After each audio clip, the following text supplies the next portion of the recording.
So thank you for allowing me the opportunity to speak. I'm quite excited because it's always exciting to talk about something new. And I think for me, I think this is actually very new. I want to thank also Benny and Rosabelle from the Indigenous Studies Group who got connected, Camilla and Penny, for making it possible to be able to talk here. And I'm going to start with the punchline, which is it doesn't matter how great the world is if your life's shit, basically. And that's the problem that we have. We're all trying to fix the world so they can be great. But the problem is, what people are experiencing is that the life's getting shittier and shittier.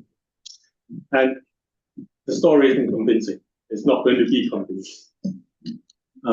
What we really want to be doing is say, it doesn't matter how shit the world is, if you can thrive.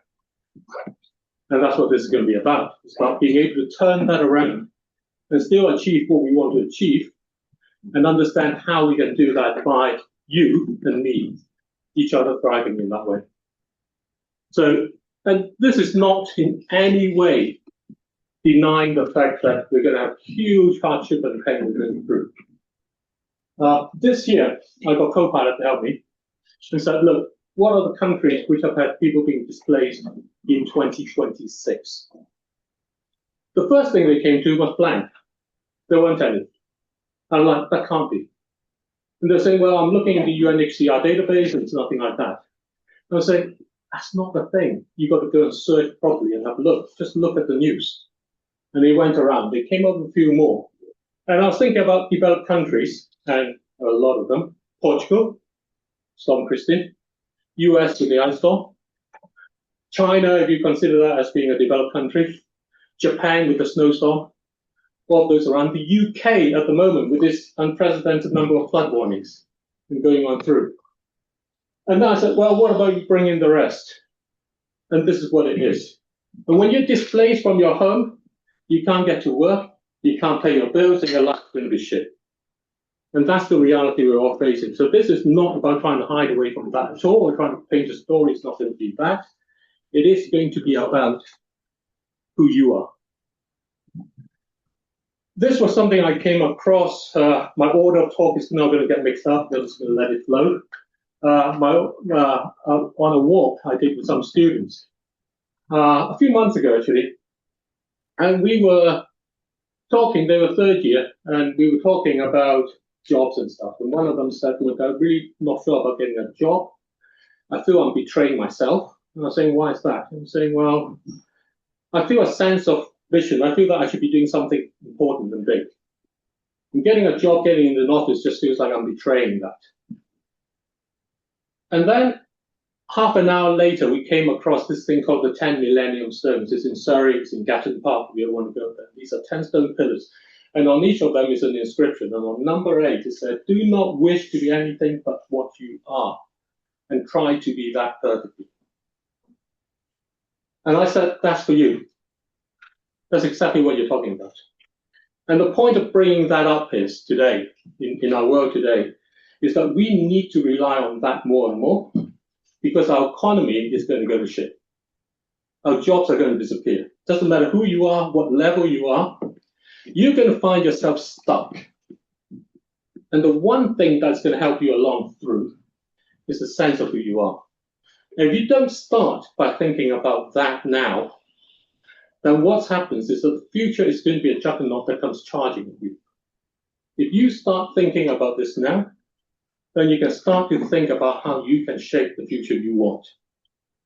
And that goes back to how you can thrive even if the world is shit. So this, when it comes up, is something to think about. The universe has a way of leading you to where you're supposed to be at the moment you're supposed to be there. There you are. And climate change is doing that for us. It's taking us to where we need to be at the moment when we need to be there. And that's a very different way of thinking about climate change. So a bit of an introduction about myself. I'm Dr. David Coe. I ran hedge funds for 30 years. Since COVID, I've been working with grassroots communities. Before all that, I ran physics research at Oxford University. And I've been helping young people with spiritual guidance over many decades in that way. And I'm also the author of 2 books. Rich Busolato and I wrote The Unsustainable Truth. And this was about how sustainability is impossible. And that's another talk, we can go on about that.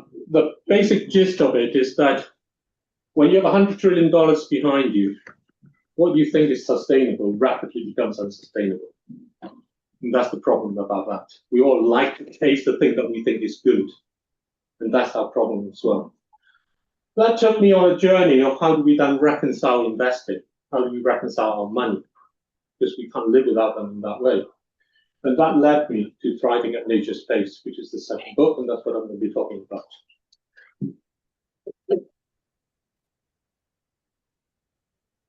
Now, what I'm going to say in many ways is going to be very difficult stuff. And the reason is because we've got about 400 years of thinking about how we need to be governed, how we need to govern others, how the world needs to be. And this goes back from, I had this friend at university who used to do political science theory. And there's this book from Thomas Hobbes, The Leviathan. I finally got around to sort of reading it and having a look. And it's basically about how other people are evil, and you need to govern them so that they can protect yourself. And for that, you need to give away your right to govern yourself. And that's the whole government. And John Locke came afterwards and said about how the government itself needs to be constrained by some constitution. The basic principle is the same. We need some big body to oversee everything so that we can actually manage to live our lives. The problem with that is these big bodies are really expensive, whatever you think about it. And there just isn't the kind of money to support it. And the longer they've run, the more that social contract has expanded. And the more burdensome it is. Climate change is coming along, and it's going to make that break down. So the change we need to make is actually quite profound. And I asked my daughter, who is 15, or going to be 15 in a month, do you think the caterpillar knows it's going to be a butterfly? And do you think the butterfly really knows that there's a caterpillar? That's basically the scale of things we want to think about it. And if you want to put that in context of what climate change is, if it genuinely is the devastating impact that it's supposed to have, then it's going to be more than about changing the color of our batteries. It is going to be changing about everything that we do, thinking about that. And that's not a bad thing. And the part we get wrong is to think we need to do it ourselves. That's not what we do. And the monarch butterfly is a great example. It starts a migration journey of over 5,000 kilometers from North California all the way to Mexico. In Mexico, a new generation is born, and they start the northward journey. It takes 4 generations to go back up north to where they came from. Each of those generations has no idea of where it came from or where it's moving to. And yet it all works. And that's the kind of trust we need, and that's calling us to put away the hubris we have about thinking we need to fix it, to saying how can we lay the seeds for the next generations, for them to the next one. If you think about 2100, that's 4 generations from today. If you think you want to achieve what you think your research may say about 2100, this is what it's about. It's not about you. It's about how you can be who you are, so that the generations after you, my children, their children after that, can shape the future they want. And that's why my book's dedicated to them. Guys, by the way, dig in, otherwise. Otherwise, Otherwise, we're going to just go to the social science students. No, it won't. And so, get cold. what is the shape of the future you want? You have to imagine the possibilities for the possibilities to become possible. That's the second part of the book we come up with. And it describes that in terms of our financial world. But when I was running hedge funds, I noticed a thing in South Korea. And I thought it was fantastic, amazing coordination. You know, stock markets are delayed opening by an hour on the day of the university exam. And this is the shape of the future we want. But what this actually means, I've come to appreciate much more, is that all the kids are being prepped to peak at the same hour on the same day. And the purpose of doing that is to judge 98% of them as having failed for not getting into the top university. This is the shape of the future we have. We judge everything, we judge everyone. If we really want to think about what climate change is helping us to do, if it's really going to bring down the system that we see, do we want to be there supporting and trying to protect it? Or do we want to allow ourselves that bit more to go with it? So the way I want to think about climate change is that it's actually the birthing contractions of a new future. Do you want to push with those contractions, or do you want to fight them?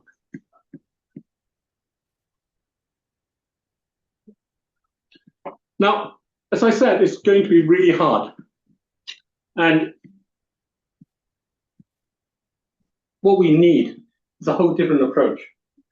The thing about the Leviathan and those ideas is about how we can control things, how we need regulations to control things. Well, when I first started on this journey, I'd already abandoned that because 30 years working in hedge funds makes me know regulations how we make the most money. Because they always come after the fact, they always leave cracks behind, and those places are where you can really go and push. So regulations is not going to be your answer. And the thing about it is emergence is the thing that we need to start thinking about. That's how that monarch butterfly goes all the way through. It's not guided. They don't have a WhatsApp to say, you know, Monday morning, 3 o'clock, or afternoon, 3 o'clock, that's when we start flying. But they come in response to things that goes along. And emergence is really hard for us to do. And the subtitle of my book is Emergent Economics for Oil and Gas and Coal. How do we think about the economics of the things that drives our climate change from an emergent perspective rather than from a directed perspective? And taking it back.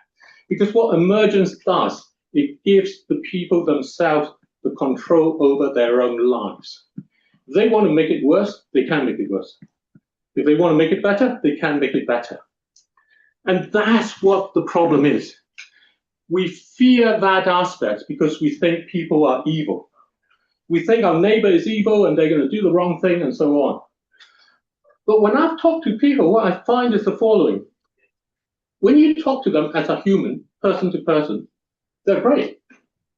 When you ask them to put their official hat on, that's when all the boundaries and all the evilness come. We need to protect this, we need to protect that. But as a human, they're quite willing to actually connect. And that's the problem about our structure that we need to really start thinking. So what is emergence? Emergence is like the starling murmurations. If you haven't seen them, go and find yourself a chance. They come about at twilight. It's absolutely amazing. They do this aerial dance. And there's no leader except everyone leads and everyone follows. There's an interaction between each. And that's how the aerial dance begins. And if you think about emergence, I think of it as like jazz improvisation. The music is a call and response between the musicians. But there's no externality in a jazz improvisation because when the audience come, they are not passive. Their energy feeds into the music that's played. They become part of that composition. Everything becomes a whole in that way. And I think of emergence as like falling in love. You can't prescribe love. You can't use a love potion. The minute you open the lid of that potion is the minute that you know it comes because you've controlled it. And that ultimately is going to be your demise because you always mistrust whether that's real. But as long as you can keep the lid back on that, hold yourself back from feeling you have to control the person that you love, then you allow it to blossom.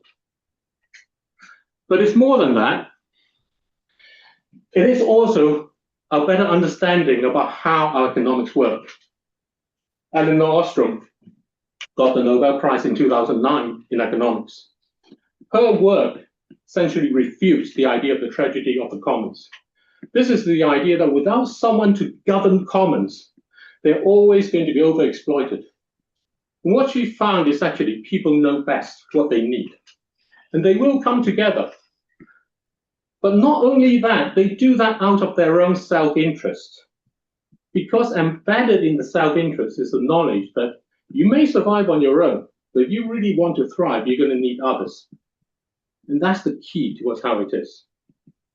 There are lots of other caveats to that work. Sorry? There are lots of other caveats to the work. You're generalizing. I mean, she studied this in Nepal. People were looking after ponds where they never moved. She doesn't apply to urban areas at all. I mean, I work on her work on urban area. So, it's her work is very caveated. And I think what you need to do is going back to this thing. This is the metamorphosis. This is a part where we're going to have to question ourselves about everything that we find.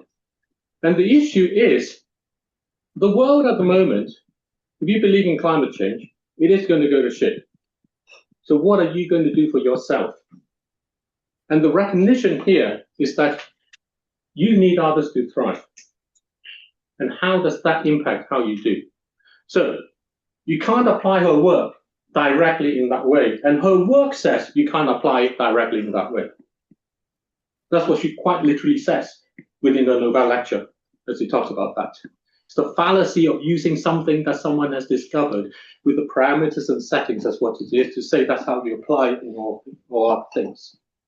But the essence of it is to capture the fact that people know what they do best. And a similar thing is also there in Good Economics for Hard Times from two other economists in that way. And they were experimental economists who basically had this great story about how people use resources they're given in other ways than they intended. That creates problems from the donor. But actually allowing them to do that allows them to discover the way that they can really thrive. And the essence of emergence is also in our physical systems. So when I was still doing physics, fractional quantum Hall effect was discovered. And this is a system where you put electrons under such tremendous constraint. Electrons can't sit on top of each other.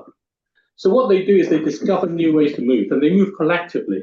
And the amazing thing about it is they move collectively as a fraction of a single electron at a time, which is absolutely incredible. Which is the aspect that actually, when things are so constrained,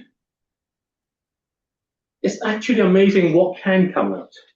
Rather than thinking we have to go that direction that we've always used to, balls and bats and how things need to move in that way, actually emergence provides us with a lot more. And rewilding is something that we pretty much embrace quite commonly now. Basically, you're a piece of barren land and you let the birds shit it back into life, essentially. Come by and all the other things eventually grow. You can't quite tell what's going to come out. You don't really know what it is, but something does. And that's the aspect of this. It's not having to know what the outcome, and therefore you have to give KPI and the measures and the monitoring. It's actually allowing to emerge.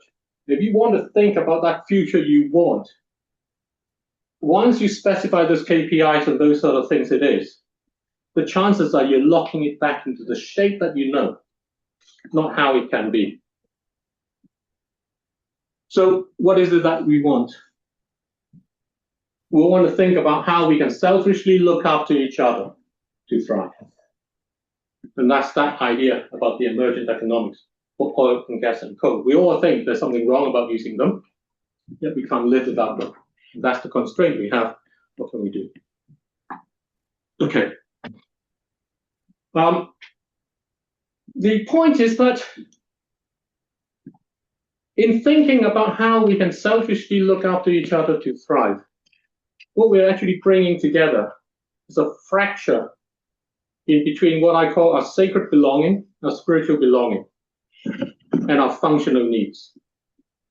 And that's kind of the difference between man does not live on bread alone, which is about a sacred belonging, that spiritual aspect, and let them eat cake, which is responding to that functional need in that kind of gregarious way, in that sense. And this is important because we have all kind of economics and mathematics and all these things about stuff. And we've let out spirituality, let that drop.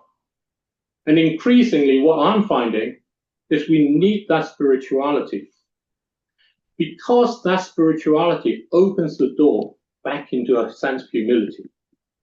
And without that sense of humility, we're always going to think it's our job to fix it. And the greatest damage that does is you lose the time to be who you are, because you're so busy fixing everything else.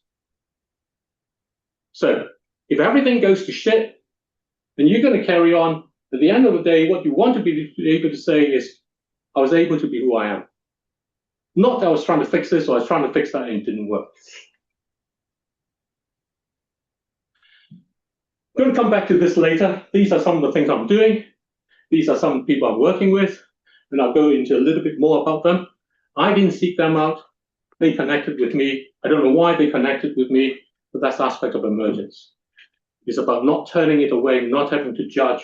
And I don't know how these projects will go, but I'll go on a little bit more about that later.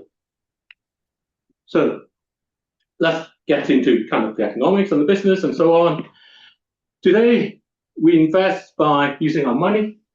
The money goes into investment opportunities. Very offhand, I was an investment manager.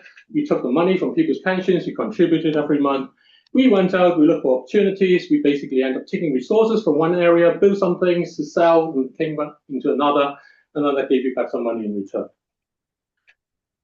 Which is kind of great, but ultimately, very little of what we do actually create new resources. Most of it just create new things from existing resources, which is quite different from what nature does.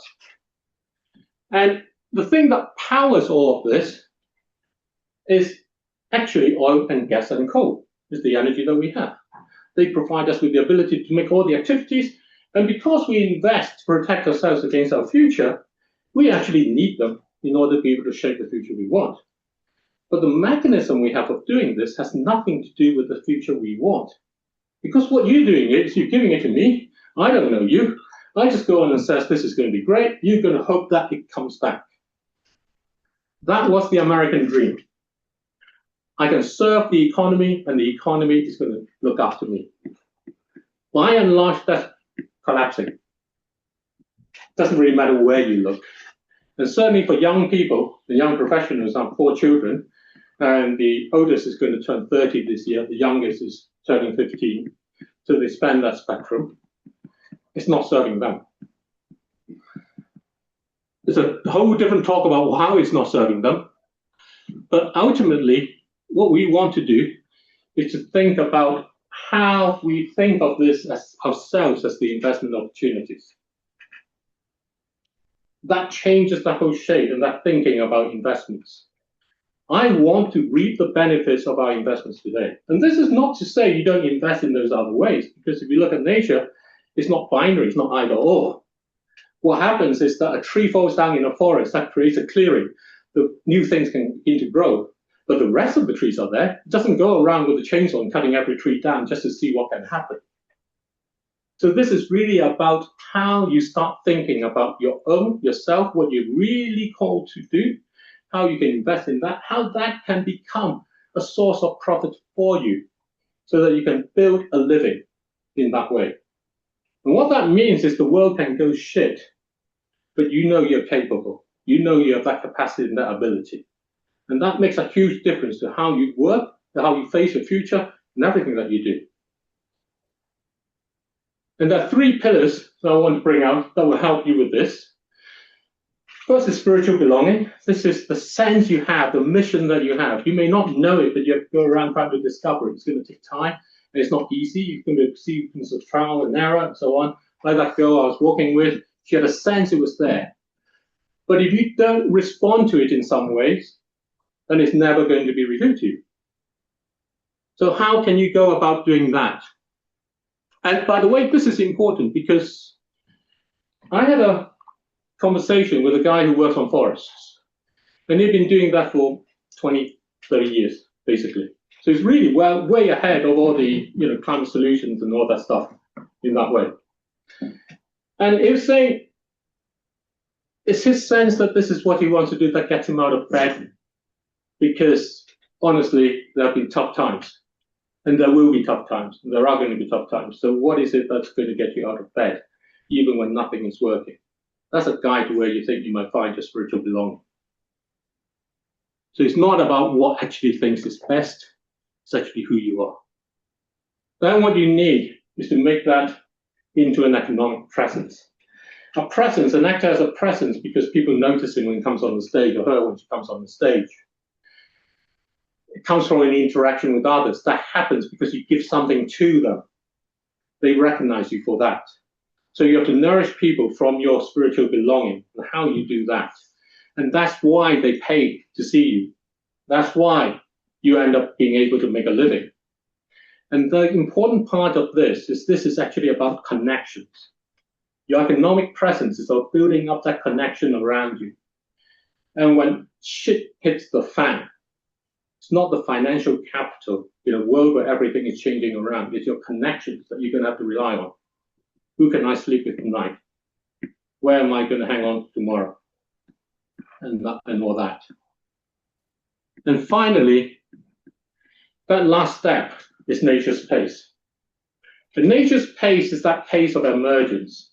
There's a difference between a beaver building a dam and humans building a dam.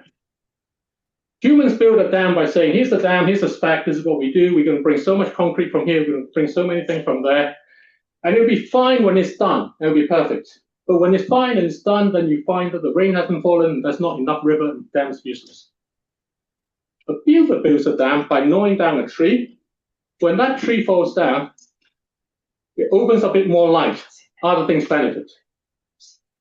Drag that tree over to the river, and that stalls the water, the flow of the water. More weeds gather, more insects gather, and that benefits them. And then fish comes along, and the beaver gets to eat. But the point about this is that every step has some value along in it. It brings something more towards it. It's not about the objective you set out to set, and here are the KPIs. It's actually allowing things to happen along. So nature's pace is about being that half a step ahead. Because when you're that half a step ahead, someone else can take a step and help to support you, take you further. But if you think it's about you leading along, you don't know if they're behind you at all. And what you then need is you need more and more resources just to push your idea through. But nature's pace is about being able to move that forward. And it also means patience. It also means that. So to make that into tangible actions, you need some sense of a program that you can follow in that way. And the first step of that program is acceptance. This is acceptance as in acceptance in the Serenity Prayer. I don't know if you know of the Serenity Prayer. This was a prayer that was written by what President Obama described as his favorite philosopher and theologian. And it goes, Lord, grant me the serenity to accept the things I cannot change. Courage to change the things I can, and wisdom to know the difference. Very simple, but that first part is essential. We're so busy fixing the world, we're unable to do the things that we can for ourselves. And that's that acceptance. And this acceptance is also the starting point, radical acceptance, of something called DBT. If any of you have been through really traumatic psychological breakdown, where you cannot cope with just being alive, DBT is a special sort of therapy that helps in those situations. And the starting point of this acceptance, accept the pain, accept the injustice, accept all of those things. Because when you can actually accept it, you can get past it. And you can start thinking about the step you can take. And if you can't accept, then you're always going to be trapped and mired into where's the $1.3 trillion going to come from? Who is going to come and help me build my borehole? So following acceptance are those 4 steps: spiritual belonging, economic presence, and nature's pace. And there will be setbacks. You're going to need the acceptance to get you started again. Then there will be times when you need to eat, and you're going to have to try and really stress on thinking about your economic presence. How am I going to talk to? How am I going to talk to them so that they can actually give me something? What can I offer them? But very basic of economic transactions is kind of where it comes back down to. And this seems strange in a situation where we are in this very well-established, protected environment in here. But quite honestly, In these 4 years, I've spoken to a lot of people, young people. I've spoken to them in places that have been devastated by climate change, by drought, by floods and those things. I've spoken to them in entrepreneurship labs, in kind of lecture halls and things. And quite honestly, the young people I meet from places that have been devastated have the most eagerness for life. And the ones which are in places like this are the ones who are most despondent about their future. So when push comes to shove, I know which crowd I want to be in. This is new. So you can't just go up and think about how you can do this, and you don't know what's going to happen. So you need to start thinking about it as doing a lab that's kind of like a series of experiments and how you can make your way forward. And quite honestly, this is really quite important. But this is not like a normal sort of lab. This is a picture of Stephen Ingham, who's in the middle. Jessica Ennis is over on the left, on your left. Tony Minichiello on the right. Tony Minichiello is Jessica Ennis's coach. Stephen Ingham is a sports scientist who's worked with a lot of the Olympic medalists. And this comes out of his book, How to Support the Champion. We're all champions in what we do. The thing was, Tony approached Steve in 2006, and he asked, will you help me get Jessica Ennis to win the 2012 Olympics? 6 years away. You can't devise a program to do that. Every day of a top athlete's life is training. Even the rest moments are training. Any amount of extra you put on is something forfeited. It's an impossible balance. That's the kind of lab that you're thinking about. How do I actually allow things to emerge? And the biggest danger that he talks about is to go for the short, quick wins. Those ideas that here's a quick product, we can get out and all those things. Because what they do is they detract you and ultimately draw you away from your genuine calling. And it's that ability to come back. And sometimes you need to do that. You need the sponsorship to be able to keep training. You need to be able to pay your coach and those sort of things. And if you don't win a competition, you're not going to get the sponsorships. So you're going to end up training for this one instead of for the longer term. But this is about how you build that presence for yourself over your life as you go on through. Remember, we're not talking about 2030, because you're not going to die before 2030. You're going to live on way past that. So you're going to live on through that whole climate change.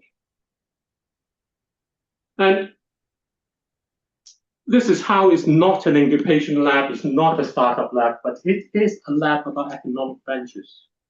And these are your genuine ventures where you can go along and you can create profit, and you can actually go along and nourish others in that economic presence so that they can reward you, so that you can feel that you are actually shaping the future you want, however that is. And it comes from you. Not because you're saying that's the way to do it, or someone says that's what we need, those green vehicles or whatever it is. Who knows what it is? And if you think about what that means in the world today, there are so many more things that we need in this future that have nothing to do with climate, nothing to do with emissions. But they all have to do with who you are. And we need all of those. And the only way they're going to come through is the sense that you can be who you are, you can make a living out of it, no matter how the world is. So I'll come back to this. Now, these are new projects, they're coming on. I have no idea how they're going to go. There's no funding. The Thrive Academy is my Thrive Lab. There's no budget, but that's important because when you have a budget, you have a threshold. So if you don't have a budget, you can actually allow anything. Samuel, he's in Naki Valley, 180,000 refugees living in a camp in Uganda. He got in touch with me. I have no idea how. I have no idea why. I have no connection with anyone, but he got in touch with me. He got in touch with me last year when USAID shut down.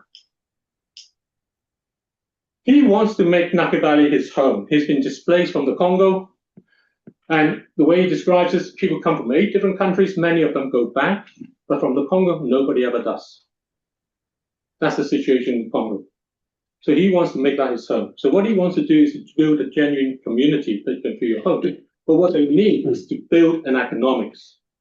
A genuine economics that can start from nowhere, that actually isn't dependent on aid. in that way. And that's really hard because mentality is one of the biggest problems you can imagine. Mentality makes us basically slave to a dependency. That's the problem with James. He comes from northwest Kenya, hasn't had rain for a long time. A lot of places are in drought. But the problem that he faces with his community is the fact that it's easier, it's better to wait for the NGO to come. Because then they come and do this. But if you start being able to do things yourself, then you have a problem. Because then they don't need to come. And so you have this kind of really awkward imbalance. And that imbalance is ultimately going to be tipped by how climate change is making everything expensive. Because what it's doing is taking all the money out of the NGOs. And then there will be less money coming, and they will have to face what they can do. So we're thinking about how do you build a community business amongst people who actually fear building a community business in that way. Nico lives in Glasgow. He's juggling 3 jobs. He's trying to make ends meet. His passion is communicating. It's about being people. He's a stand-up comedian. He's a podcaster. They don't quite pay enough. So he also does jobs on the side and other things. But what he's really driven at is that new beginning, a new start. And we're all going to want that. He wants a new start because he's one of the refugees from one of the many genocides that the world has forgotten. And he found his way into Glasgow out of that. But he carries with it a great deal of optimism in his future, in how he looks at that future. And what we're working together is bring that communications to creating some workshops that we can say, we can help teams communicate on difficult things. So if you know a business who wants to pay good money for some communication workshops, give us a shout. Kaka is Masai warrior. He comes from Kenya. He's a law student. And this is the thing. We think of a segregation between, oh, here's the indigenous and this is what that's like, and here's the modern, that's what like. They're all one and the same. And he faces the problems of drought devastating his herd, and then flood coming along and drowning the ones that survive. But the biggest problem, the biggest injustice that he faced is actually from the consequences, the responses of climate change, where you have these billion-dollar funds going looking for nature solutions. And what they do is they basically say, you need to do this, this is how we're going to measure how you are, this is going to measure how you live. And if you don't, you got the land and we'll buy it up. That's what we're doing. That's our prescriptive approach. But you're actually forcing someone who may well be there to find how we can discover how we live with a changing world, changing nature, away from being able to teach you. Ashish, he was there in the 2015 Nepal earthquake. He was helping rebuilding his civil engineer. And he got in touch with me again. I had no idea why, but he got in touch with me. And he says, look, I'm interested in about climate solutions, climate buildings. And we started talking. But what he's talking about is not climate buildings, climate solutions. It's a 5,000-year-old Hindu philosophy on how you construct, how you make use of the directions of nature, and how all that feeds into your building and the energy with it so that you actually have a building that fits. Fits with who you are, it fits with the purpose you want, it fits with the spiritual contact and connection you have, it fits with ultimately the environment you want to be living in. So these are some of those projects and they're there. And you know what? I can't say how they're going to go because it's not actually about that outcome. But we are motivated because none of us has that money to be spending on it in that way, to be saying, where can we make that first connection? How can we bring that about? And the last step is that bringing in about that thrive economy. And we are facing climate change, so you are going to have addressed how you're going to deal with oil and gas and coal out of what you have here. And the first part towards that is to think about the oil and gas and coal themselves. So there's the stuff that we need today. I took a train up from London today. I don't know how the electricity is generated, but the chances are there's a good bit of gas in there that made it run. I eat food. The food is shipped over from somewhere. That ship is going to burn some crap. And that's how it is.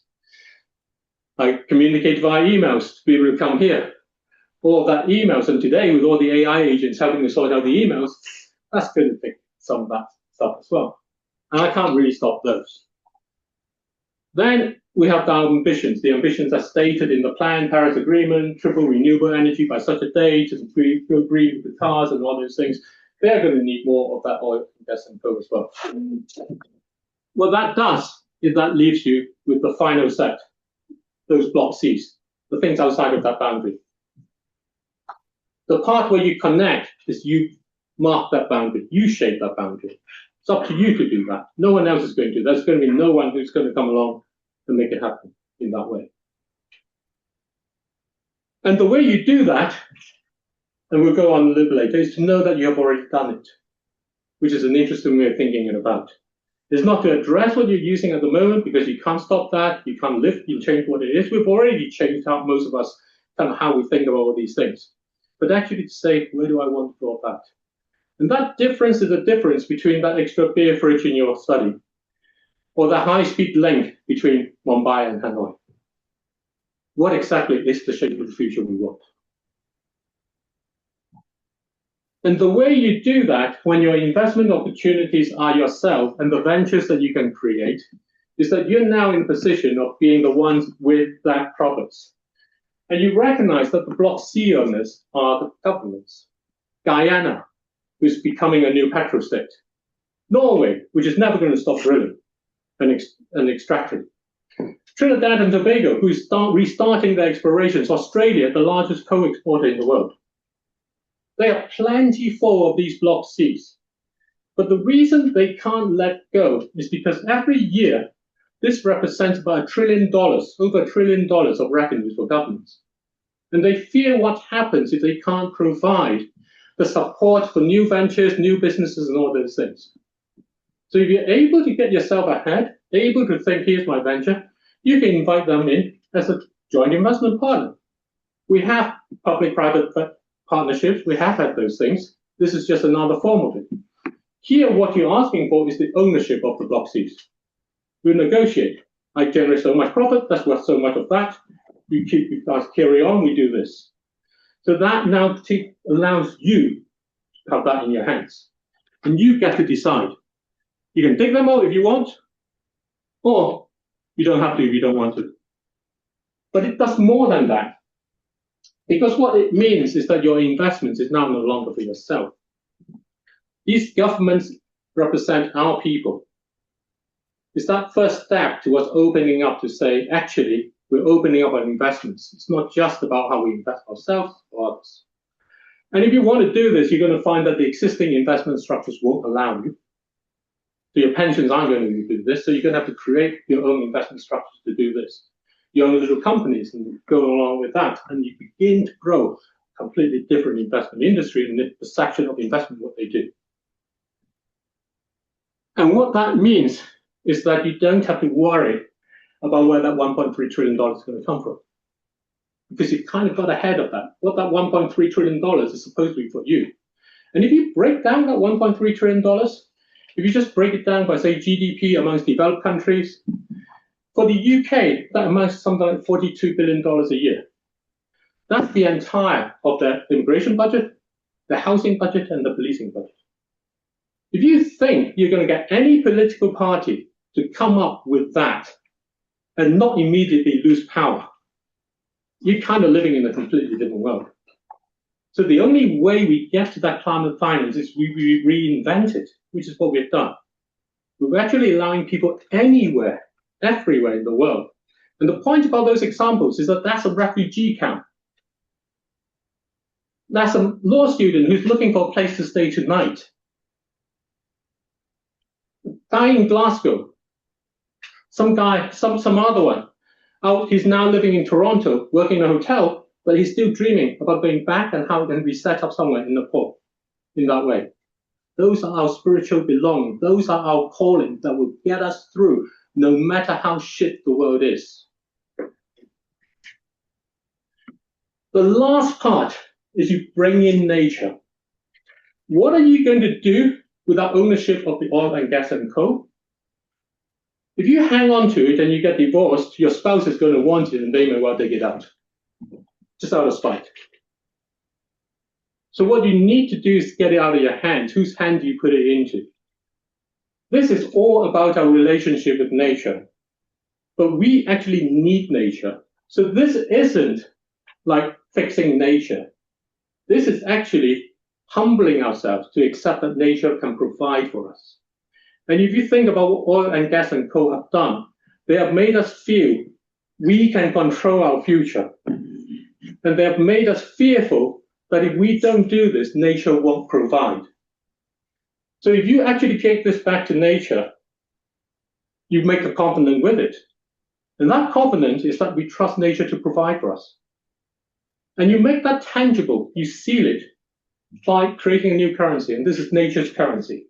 And nature's currency is humility. It is emergence. It is knowing that you go half a step ahead, things will come up without having to know how it is. So I'm very lost in all this because you use a lot of terms that I don't understand. Emergence, because but so basically you're creating an asset, right?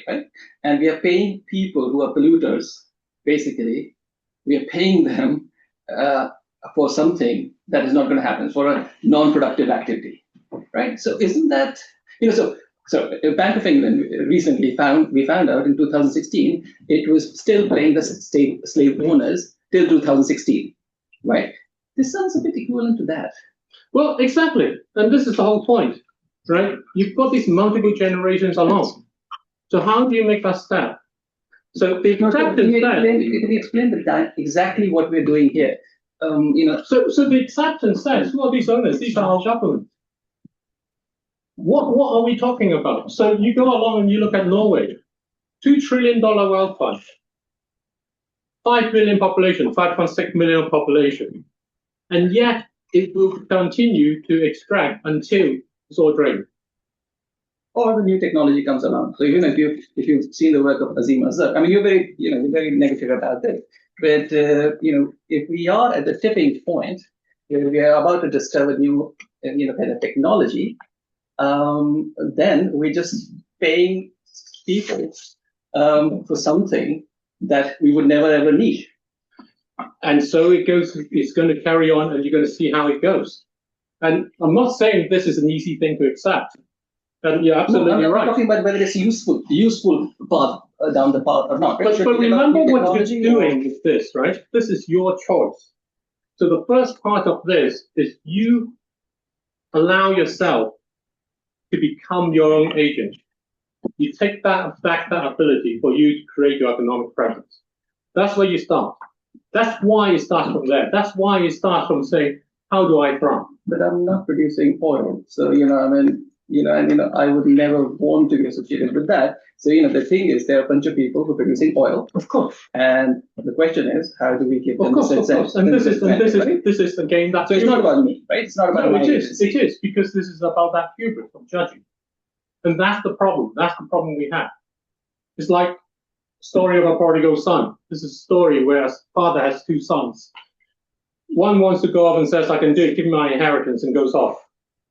Fails, destitute, comes back. The other son goes along and says, why are you accepting him back? He's back, he's spent all the stuff. And the issue always is, which son are we? Are we the one who's extravagant? Are we the one who's that? Or are we the father who accepts both in that way? And the point about the hubris is that we judge. And the point about nature is nature doesn't actually judge.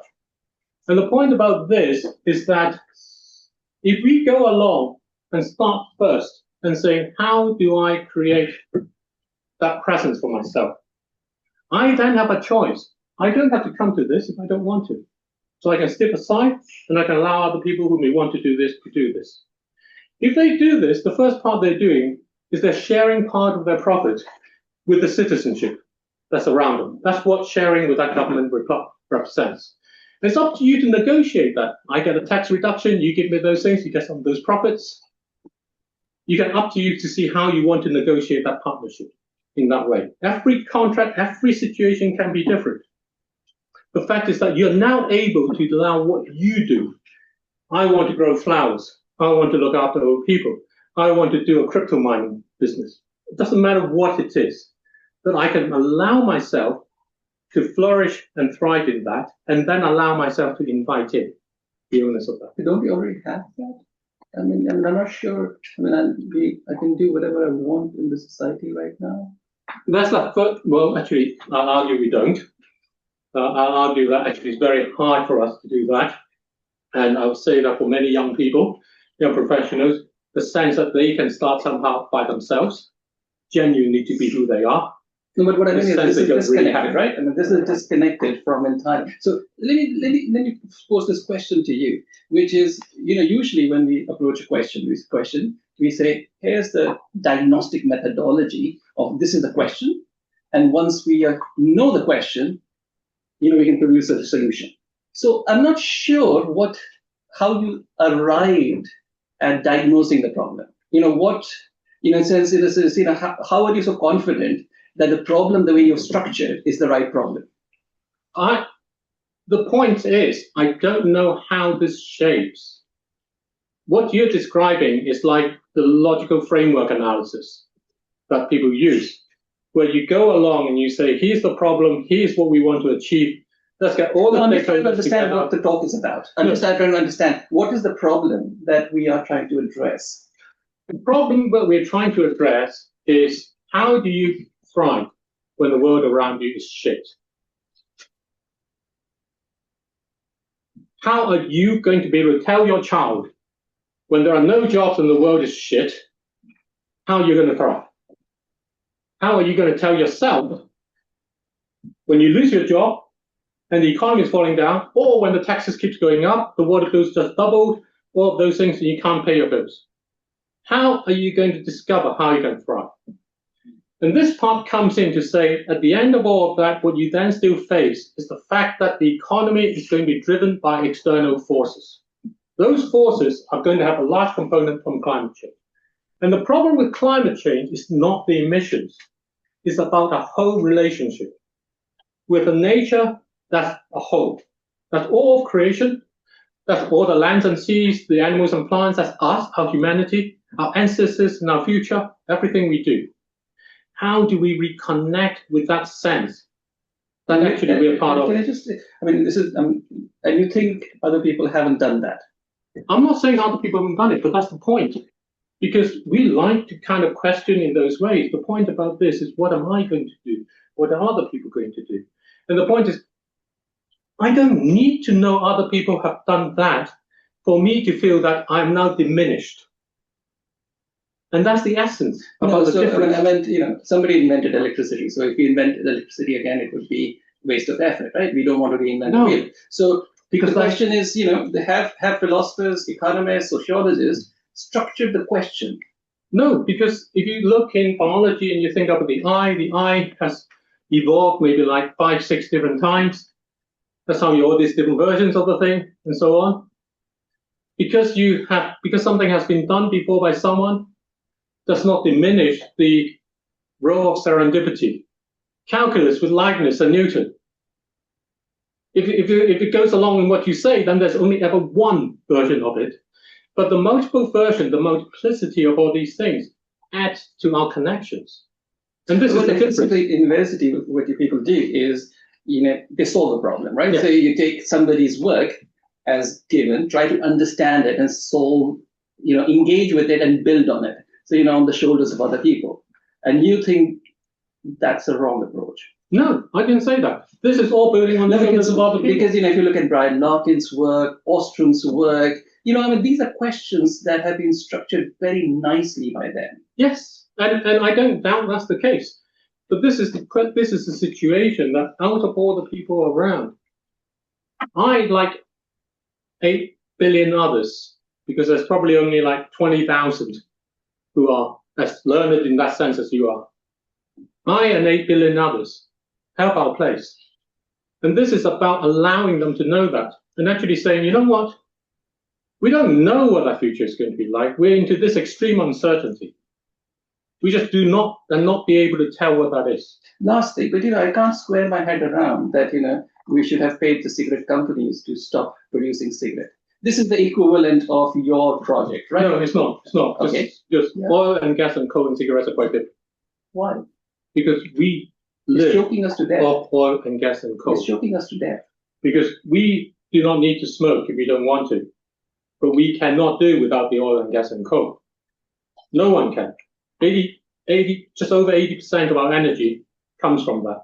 When the UNFCCC started, it was about 86 or something. Since that time, that drop has actually corresponded to an increase in our use in oil and gas and coal. From the time when they started the UNFCCC to now, we have increased our renewables or non-fossil fuel energy by enough to drive all of South America and Africa together. But the amount of oil and gas and coal that we've increased is actually 4.5 times that over this time. We can't live without this stuff, no matter who we are. So this is about how we actually allow ourselves to think that we can do something about that. And it's not enough for us to say, I'm not using it, because someone else is going to. And if you try to impose this as a solution on 8 billion people, well, I don't think that's going to work. I think someone else is going to come back. Peabody Energy, the largest publicly listed coal producer, went bankrupt in 2016. Got listed again, I think maybe about a year and a half ago. It's the largest publicly listed coal producer. These things don't die in that way. There are ways in which they'll come back because they represent money and power. And if you actually want to be able to do something about it, you first of all need to know that you're in a position where you can look after yourself, that you can thrive, before you can do that. Because otherwise, you're always going to be dependent. Then you can extend your arm. And yes, sure, you don't want to deal with these people. Lots of people we don't want to deal with. But when times are tough, we may have to deal with them. Even the people you don't want to deal with. It's all very easy saying, I'm never going to touch those people because they are this color or that shape, or they own this, or they smoke that. But who knows who you're going to depend on? Interestingly enough, films and things offer certain ideas and stuff. I always loved The Lord of the Rings. And there was this creature in the Gollum who held that ring of power for a long time. And at the very last scene, right when they actually got to destroy the ring, they pulled back. They couldn't manage it. And it was Gollum who came along and tried to claim it back, and in doing so, tipped over and actually got it destroyed. We don't know how these things are. This is part of our hubris. We want to think we do. We want to say, this is what we do. That's what we do. That is fine. But have a little bit of thought about what happens if you're wrong. What do you then want if that's the case? So I'm going to play this. I'll do some questions afterwards as well, I think. Oops, sorry.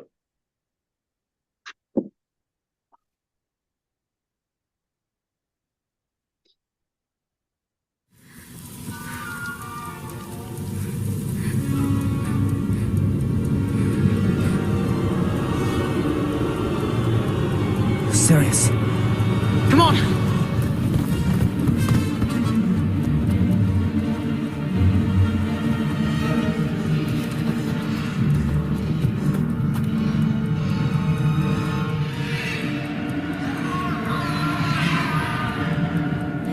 This is horrible. Don't worry. My dad will come. He'll conjure the Patronus.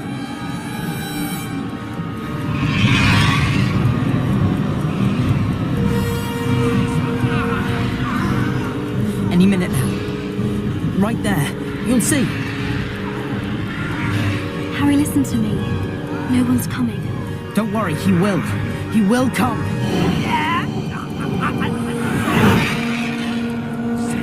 You're dying. Both of you. Harry! Expecto Patronum!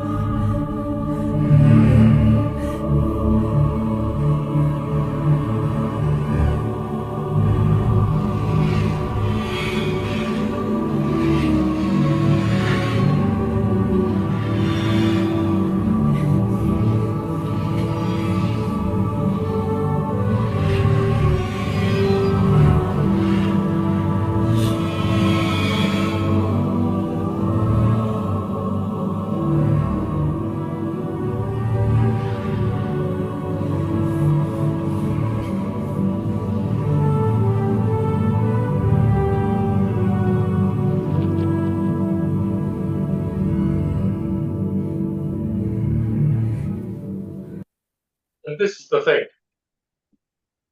So in this film, Prisoners of Azkaban, they were facing these soul-sucking creatures, the Dementors. And early in the film, he was on the other side, and they were coming along, they were going to kill him. And some great wizard from across the lake managed to cast a spell that rescues him. And later on, through some magical time turning and all the rest of it, he finds himself on the other side and is waiting for this great wizard. And then he realized no one's coming. But then he realized he's done it. And to the point about what this is, we're starting this now. And 20, 30 years down the line, where we place those marks of what we want to think about those block Cs, we may well be drilling into those. We may well be mining into those. That will be the moment when you may be that energy minister, and you may be that environmental minister, or you may be that activist along to say, actually, I have given this to nature. The ownership has been changed. And it gives you this time to set up what you think that position of nature should be. It's up to you to do that over this time. And that's how you set out the path, like a monarch butterfly. You don't have to solve it, but at that point, you know you can do it because you've done it. And you need that, we need that, because otherwise we're always facing a present that is overwhelming, and it will increasingly so, if that's what climate change is. And we need something to let us know that actually we are thriving, that no matter how the world is, we're there. So in that way, what this is solving, what the problem is that this is a bigger issue. It's the issue about how we recover our proper position within the whole of nature, how we think about the balance between the hubris and humility, not forgetting that in the middle of our humility is also a drop of our hubris. And that's what that means. And when we think about this is how we dissect the problem, this is what we do, and this is how we go about it, we're looking from one perspective, and that will help us along somewhere along. But if we actually want to connect along with the people who says, I don't actually care if the world is great, because what matters is that my life is shit. You need to actually be able to have them be able to shape the future they want, which is not about how you can provide. And this is what this is kind of about. So, April, the first roadmap conference on the phasing out of oil and gas and coal, organized by Colombia, the Netherlands. Colombia is South America's largest coal exporter. It has about 100 years worth of coal to export, plenty in those block Cs that you may want. What would you want to do? What does your spiritual belonging might call you in what you are? Maybe you like giving workshops and things like that. How about getting a paid one? And then asking the Colombian government and says, how about providing some of those block Cs so we can actually put a pin on the map now? Start putting on the pin on the map. Allow that to inspire others about what they can do. That there is a boundary. Put a drop in. Use those paid events in order for the tickets to be a token, a non-fungible token representing that ownership, so that they can actually return it to nature, to create a coin that is the money they can use in the event or whatever it is. And you might be able to persuade out people in Santa Marta to join and participate along. How does that do with the discussions and everything else going on? It doesn't interfere with them. What it does, however, is allow you that sense that you can be who you are no matter how the world is. It allows you to accept all the things around them without feeling that you have no power taken away from you. And for me, that's probably the most important thing, because for my children and their children, that sense that no matter how shit the world is, they can thrive. It's my calling to actually want me to go. So, finally then, thank you for giving me the opportunity to talk about here. And absolutely, what I'm saying does not make sense from so many different angles. But the journey we are on is not one that we're going to complete. And others have started along, each one is going to add part to it. So how are we going to put our part to that? I like to think about this. I like to invite people to create with me an investment company that reshapes investments. that actually allows them to invest in who they are, to shape the future that they want. Thank you.